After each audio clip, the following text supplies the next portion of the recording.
what founders generally get it wrong. Most founders think, and I've been talking to a lot of founders for so many years now. They think that branding is color, logos, and a website. What Absolutely. Yeah, so what do they fundamentally miss out here when they are just thinking about color, a logo, and a web design? They miss the message. They miss exactly what they're saying. And you're right. So many founders, I worked with so many that go back and forth, so many revisions on the color, on what the logo should look like. None of that truly matters if the message does not resonate. If people do not understand what you're trying to sell them, your color doesn't matter. Really, a lot of founders think that the logo is what makes them memorable. But no, the brands are memorable because the message stuck with them, because they sold such a good story, and they convinced that person to such a deep emotional level that is why people came back and bought from them. So I think it's the message. Okay, so basically, branding is about then clarity, right? Not cosmetics. Branding, I always say branding is when you go home, when you're at a networking party, right? And you're Mhm. talking to a bunch of different people. And everyone's usually saying, "What do you do? This is what I do, so and so." But there's that one person that just throws you a curveball question, such as, "Did you fire anyone this week?" Or has been your most embarrassing moment or the worst pitch you've ever gotten? That person is the person that you go home and kind of remember that conversation. Mhm. And branding is the same way. It's you remember those stories that captivated you. You remember that brand that made you laugh in the most unusual way, or the brand that made you scare about something. That is what branding truly is. The colors, and then they will remember your logo, but not necessarily because of the color of it, but because of what Mhm. it is that you told them. Okay, so let's talk about messaging, positioning, trust, and conversion. How does that work in a startup founder's mindset when a startup founder is trying to reach investors? How they should position their messaging, positioning, trust, and conversion. Yeah, I think, and Simon Sinek is a big one of this. I know a lot of people know him. Simon Sinek always says start with the why. And I truly believe that is the formula. Whether you are catering your message to a customer or to an investor, everybody knows why you're doing that, what it is, but why are you doing it? And also, why should I care about it? So I always tell founders, like, what are you digging into? And a lot of founders, those that tend to be successful, are usually the ones that even have a personal narrative behind it. The founders that started their companies or their product because they themselves were dealing with that problem, and that is what drives that narrative and that force for going. So yeah, I think when it comes to positioning, it's why did you even start in the first place, and why should somebody else care about it? Okay, so when should a startup founder should start really start considering that now they need somebody who can help them with the whole branding and messaging perspective. You know what? Should it be first website, or they should raise funds, then get in touch with you when they should reach out to I think it's when they really have a clear idea of what it is that they're building and who it is for. And it's not you? necessarily when you are reaching out for investment, but it and every goal is different, right? If you're trying to attract customers, your messaging matters. If you're trying to reach investors, your messaging matters. So it's really, do you have a clear idea of why your product exists, how it is going to help someone, and are you having some kind of not even issues, but do you need the help in order to get that to expand into somebody else? A lot of founders tend to focus a lot on what the product is and the features, but then when it comes to explaining it to somebody else, they kind of don't have that expertise in Mhm. it. So that's really when you want to look for someone like myself that can help you explain that. Someone from the outside that can see the Mhm. full vision and that can really understand what are those different pieces of your entire company and your entire life that is going to make somebody else buy into it. So I want to say there's not really like a exact moment. It's just, do you know why it is that you're building something? Do you know who you want to build it for? And lastly, do you have a roadmap for where it is that you're headed? I think a lot of the times what happens is that founders don't have the clear vision of what the product actually is or looks like. And that's where the messaging issues come in. Okay, okay. So when you start working with a founder for the first time, what are the first signals you look for to know if they are brand ready or not? Mm, I think clarity is definitely the first one. And I know I keep mentioning that, but you can lose so much time not having clarity. And also, I'll tell you what it is. I'll tell you a red flag. The red flag is when they're chasing the next shiny thing. When I have a founder that says, "Oh, so and so company just raised this much, and this is what's their branding and marketing strategy, and so did this, and this was there. Can we just?" And every week is like a new idea and a new concept and a new feature. That those are red flags. Those are It's a founder that does not necessarily either understand their product or know exactly where they're going. Hmm. So Yeah, good. so So yeah, I think it's mostly that. It's the fact that founders that do not have a lot of, I guess, guidance or a good roadmap for where it is that they're headed. Yeah. So we were talking about, self-awareness and pitch theater, ability to articulate the problem simply from the founder point of view. When they approach you, they should be ready that what they are really looking for, right? Yeah, and sometimes the process itself. So I'll give you a little bit of background about how my agency works. So we have a Yancy Media brand strategy. And what that looks like, it's about a 90-minute consultation. A lot of the times it goes over. And it's about where do you want your company to be 20 years from now? And we started about 5 years ago. So where were you Hmm. 5 years ago? Where are you now? Where are you 5, 10, 15, 20 years from now? There, what's usually starts to happen is that around 15 to 20 years, you really start to see what that founder's vision is. A lot of founders don't truly know that until they kind of see down the line. And I know today in the AI world, it's kind of hard to even envision that future. But even if it changes a little bit, you're seeing what the overall roadmap and vision is. And that is where that messaging gets tailored. In that same consultation, we start thinking about, okay, who would benefit from this product? Where do they hang out? What are some things they like to do? Do they like to go to the gym? And that's where we also start creating that audience and that persona for them. We also start thinking, we do the golden circle by Simon Sinek, which is the why, how, and what. So why does your company exist? What is it that you do? And how do you do that? And then really that shapes your entire messaging and communications. This is a process that's half inspired by Simon Sinek's frameworks, half inspired by Google Ventures.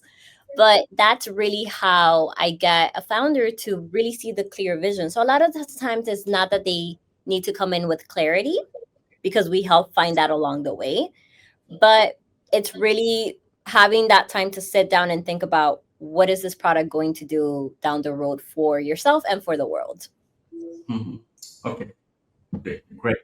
So you don't just do branding; you actually build marketing departments also from the ground up. Yes. What are the biggest mistake a funded founder generally makes when they want to bring and build a internal marketing department in their company? Yeah. I think the biggest thing is assigning too many roles to one individual. So and this is how I have skilled and built my company. I Hmm. tend to work in groups between 4 to 5 in my agency. So there's going to be a copywriter, there's going to be a strategist, there's going to be a designer, and there's going to be a video editor and a photographer, let's say videographer. And I Hmm. really try my best that those lines do not get blurred. Hmm. The reason I do that is because everyone kind of has their own zone of genius, especially in the creative aspect. So I try my hardest that each individual just hones in. And also when it comes to passing along a project, it moves so much quicker when everyone's part is done and it goes on to the next. I think sometimes, especially as you're an early stage founder, you need everything done. So you are hiring the one person to do your social media, to do your email marketing, to do your communications, and that tends to not work out because not everyone one has expertise to execute all that. Someone can be a great at content creation and not so much at email campaigns. Mm-hmm. Another one could be great at branding strategy, but not so great as a designer, right? So I think delegation and knowing exactly who you're bringing into the team and what role they serve is important. And like very specific tasks and management. I think a lot of founders also, because there is no time, they don't train their employees or their people well.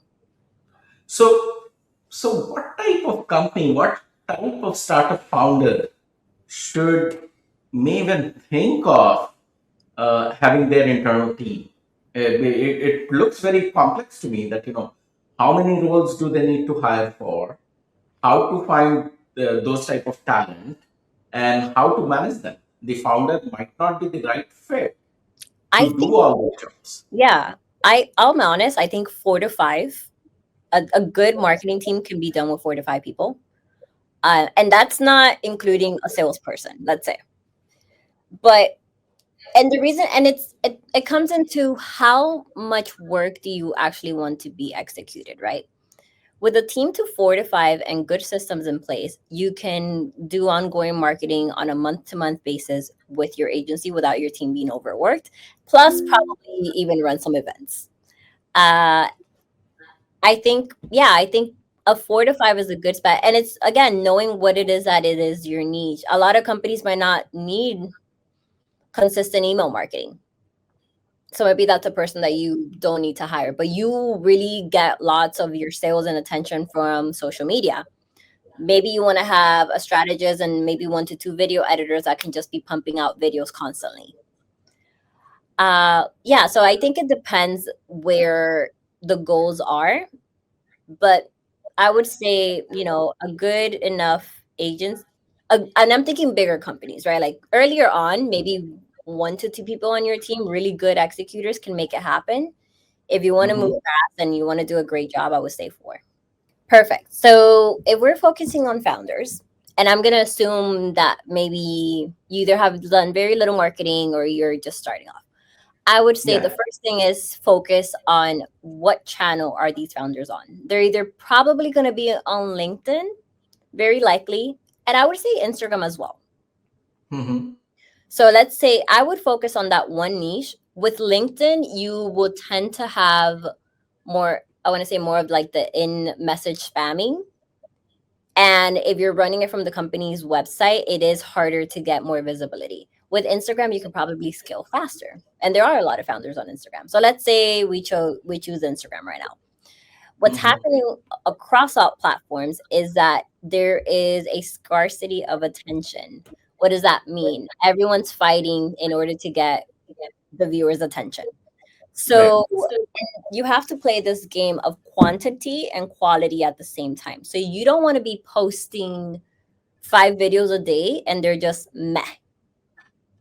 But maybe you can post one really good video every single day and have better results. So let's go with the second strategy, right? You're posting one video every single day. Let's say you're doing 7 days a week, 7 times 4, 28. So you're looking at about a good 28 solid pieces of content. Mhm. 28 solid pieces. And this is kind of a little bit low, I'm not gonna lie. Ideally you want to be posting 2 to 3 times, but let's say 28 solid pieces of content that you need to create graphics for, that you need to record, write scripts about, and edit all together. So you Okay. kind of start seeing all these different roles, right? Are you gonna have one person clip up 28 pieces of content and post and do the strategy? A lot of the times it's overwhelming. Mhm. That's where you start seeing how many people are truly needed in the team to fully execute something, a well prepared strategy, I would say. And that's not even taking into the part of once you're posting, you need to be handling engagement. You still need to be working on that account and engaging in other people's potential founders' accounts so that they can find you. That's not even taking that into account. Mhm. So when Okay. Yeah, so when you really start looking at it, going back to your question of how many people are needed to execute a campaign, you would need an editor that's clipping up 28 videos. Sometimes the editor is not the same person that can strategize what's going to work, because some editors tend to have really good storytelling, other editors tend to not. So you need that strategist that knows what is being what's hot on social media and what trends and what hook is really going to grab that attention to strategize that entire script before the video is even recorded. And then you need the videographer. So right Okay. now, let's say we're talking about three people. Okay. And it's out in my experience, I have found it difficult to find one person that is amazing at all three. So now let's consider a startup with limited, resources. How they should prioritize their branding and strategy. Oof. I think clear messaging, if you have limited resources, focus on getting the clear messaging. So know exactly what it is that you're offering and why somebody else should care about it. I think a lot of founders, and ourselves, myself included, I would say that sometimes I'm like, I have the best thing out there. Why doesn't someone want it? But it's putting yourself in the other perspective and saying, why would someone actually want this? Right. So that clear messaging, I say, like, if you're lacking all resources, find someone that can help you find that, figure that out. And the second thing I would say is just one individual if it's part-time, two individuals if it's part-time, that can really just get a good system for yourself in order for you to market yourself. Nowadays, marketing is so important, especially digital marketing, because you can build the best product, but if no one knows about it, what's the point? And as AI and technology and content creation continues to grow, it's going to be harder and harder to have a spot in the spotlight. So Hmm. I would say those things: get a clear messaging and find one or two people that can help you get that message out there. Got it. Got it. Now let's talk about investors and founders' relationship. Investor focused storytelling is the Oh heading I'd like to discuss about. Uh, I sit in so many pitch events and whatnot, and just so many events. The founders will pitch with data, yeah. Yep. but me, I will remember the narrative. So, what makes a brand story investor ready? Yes. So it's so funny because I have some investor clients as well, and it's always interesting to sit on that side of the table and see what they look for. Depending on what stage you are, don't get me wrong, the numbers matter, but it's way down the road. It's like you said, the story is what captivates them first. And what I have found is, and not everyone has this, but a great personal story always sells. It's Okay. instant. The founder that started something because they had the problem, the lawyer you know, that started some law platform because they could not keep the workload on themselves, so they decided to offer it to other lawyers who might be working in a smaller budget. That sells. The the granddaughter that started um an SOS, or like urgent call app because she couldn't visit her grandma during COVID. That is something that you Mhm. remember. So I have found that those personal stories, those true whys that resonate, tend to be remembered a lot. Also, when you put a face to the story, and Okay. that could be the founder's face, that could be one individual that just sparked it all, or one scenario that you sparked it all. That could be, yeah, I think that also sells very well. And then the emotion behind it, and it doesn't always have to be sad. It's Right. Yeah. it's just how you came. Yeah, it's how did you come about this? So those are the three things I would say. Definitely, the personal story behind it, the emotion, and I totally forgot the third one that I said. Market understanding also. Yeah. Yeah. Okay. So you talk about helping founders become the hero of their own story. Let's discuss that a little bit. What does that practically looks like? How a founder will become a hero of their story. So I think that goes a lot into selling your own story, right? Like what we were just talking about earlier. Hmm. I think a lot of founders will tend to come out with what it is that their product is. And especially nowadays, no one truly wants to be sold to, or they can just tell right away when they're being sold to. So when you kind of show yourself as, and this narrative does not always work for every single product, but a lot of people like to see that process of your growth. So if you're building your startup and you're on your day to day, and today you pitch somewhere, share that. And then, your startup gets accelerator into accelerator, share that. Share how the team feels. Share how you even got there in the first place.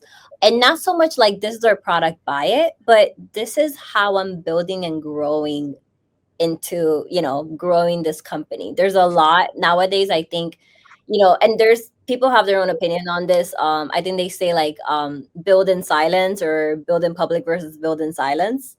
Hmm.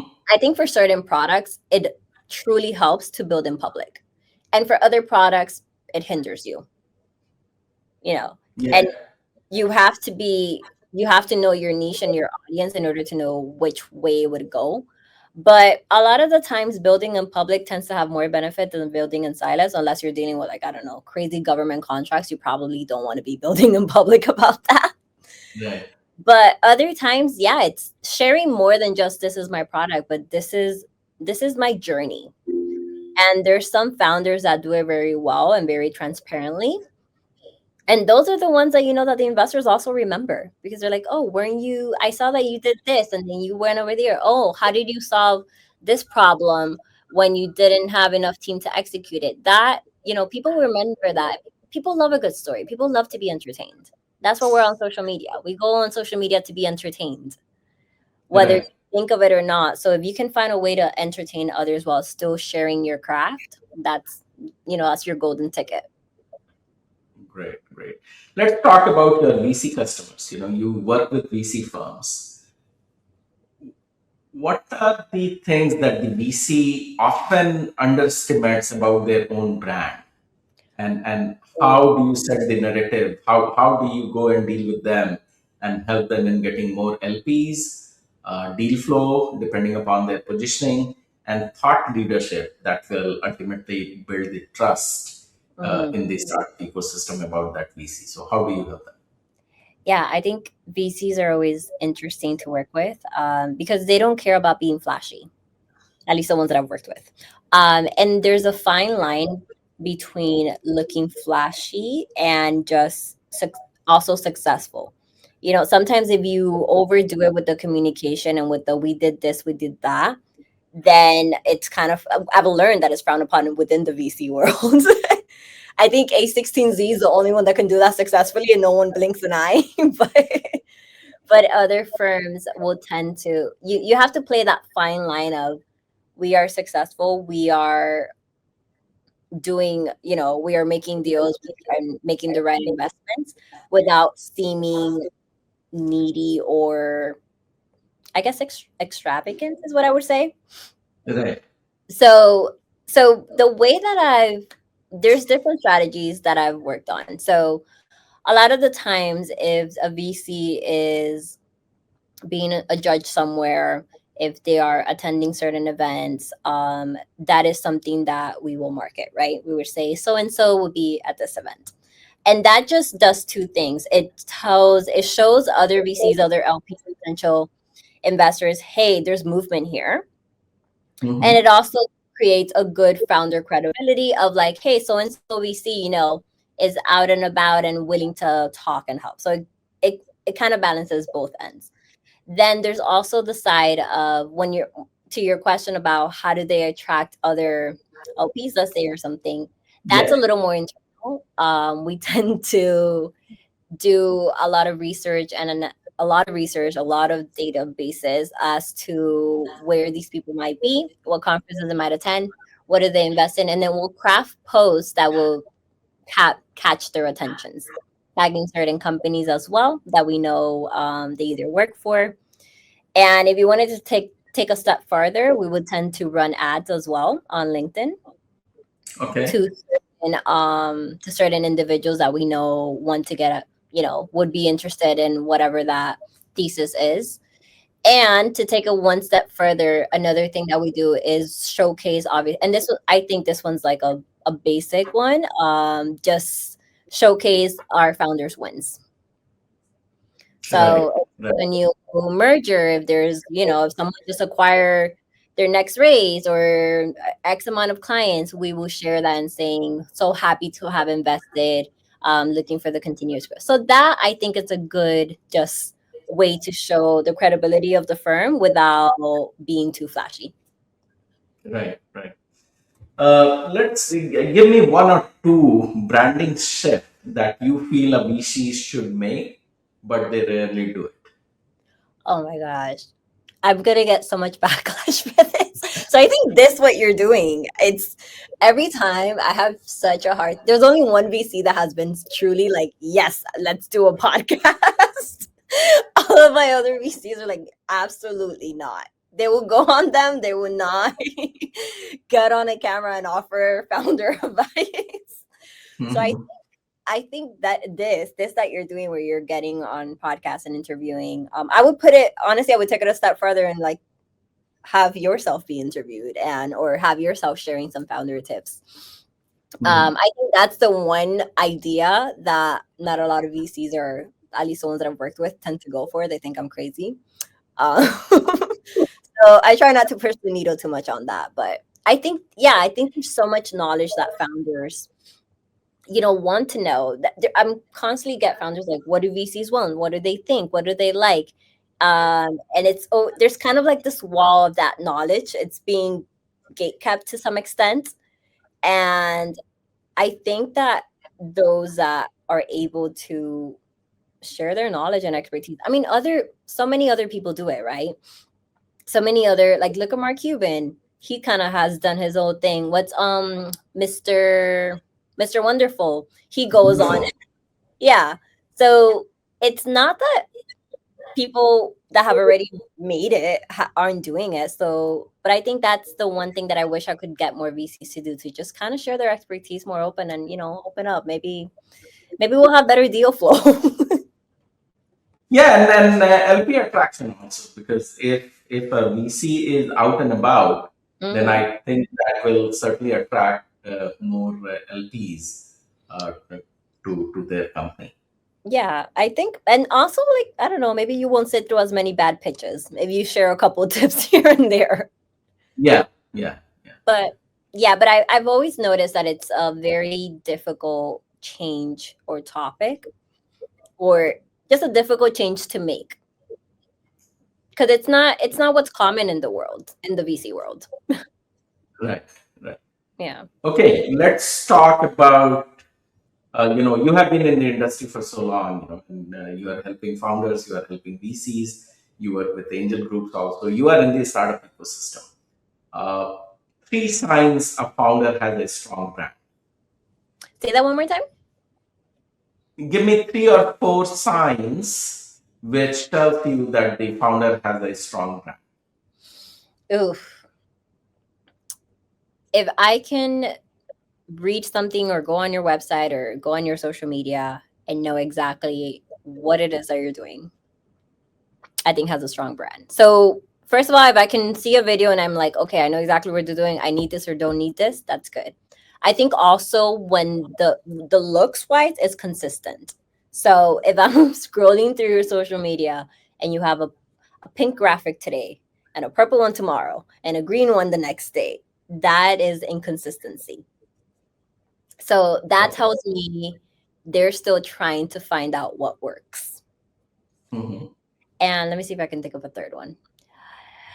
I think the third one is just how, and this one it's a little harder for early stage founders, but how is the public responding to it? And this doesn't have to be just on social media overall, but do you even have some kind of WhatsApp group where people that are using your app or your product coming together and talking about it, or some kind of Twitter feed, something like that? Something that, or even if it's internal, something where they're getting good feedback as to what's working and what people like and don't like. I think that those are signs that, you know, you're headed in the right direction. Okay. Instant red flag in a founder's messaging. Oh, when they're riding the wave, the trends. Uh, when today they're an AI founder, tomorrow they're a I don't even know. Just yeah, they're into quantum computer because it's hot now, and then they're yeah. So when they're writing the what I call the tech wave, I think that's a red flag. If you truly believe in your product, then that is your product. Sell it as it is. Another red flag. Um, what's a red? And this is more in person when I'm talking to someone and they tell me what it is that they do for the third time and I still have no idea. Mm-hmm. And the product itself also doesn't show exactly what it's doing. That is another red flag. Um, Another one is just lack of delegation, I would say. So when you try to pigeonhole and not delegate so much, or founders that just don't want to listen to your ideas, or they know. Don't get me wrong. I think founders a lot of the times, like your market the best, your product the best, but you might not Mm-hmm. always know how to explain it to someone the best way. Right. Right. So when someone is stuck in that mind thread, that's also a red flag. Okay. Do you help founders in creating their brand story, including their pitch deck? Yeah. I have done a lot of pitch decks in the past. Now they haven't come so many my way. I've been working with more like early stage or those that just need more of the brand and strategy side. But yes, I have in the past. In your point of view, one thing that the founder must fix before I investor pitch. You know what? I'll say this: double, triple, quadruple check the deck for any typos. When Right. you are in that Zoom call, when you're on that stage and or that meeting room and you see that typo, your heart is going to drop and sink. Yeah. Yeah. It, So true. I think that's the one. Double, triple check, quadruple check. Have 20 people look at the deck. Yeah. Yeah. So true. So true. Because with the large screen, it is glaring at you Yeah. that there is a misspelled word or a comma missing or a space between two words is too much. Yes. All those kind of things. And I will say, I don't know if this goes for all the VCs, but the ones that I have worked with, they can spot a double space from a mile away. They Yeah. know when a comma is missed.